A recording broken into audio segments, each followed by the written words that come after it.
To SMEs. Accelerating ఎస్హెచ్జీస్ ఏంటంటే ఎస్హెచ్జీస్లో చాలా potential ఉందన్నమాట. ఎందుకంటే మీకోసమని ఈ ప్రాజెక్ట్ వరల్డ్ బ్యాంక్ డిజైన్ చేశారు.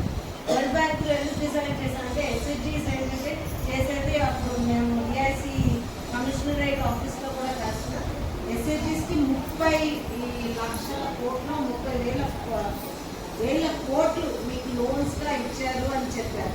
అది మీరు అన్నీ కూడా మీ రుణాలన్నీ కూడా మీరు చెల్లించారు అని చెప్పారు. అది మీ అందరికీ ఒక పెద్ద హ్యాండ్స్ అని ఎందుకంటే మీ అందరికీ కూడా ఒక ఫైనాన్షియల్ డిసిప్లిన్ అనేది ఉందన్నమాట. నేను చూసాను మేడం, నేను అన్ని లోన్స్ చెల్లించేశాను అని. ఎందుకంటే ఇప్పుడు ఈ ప్రాజెక్ట్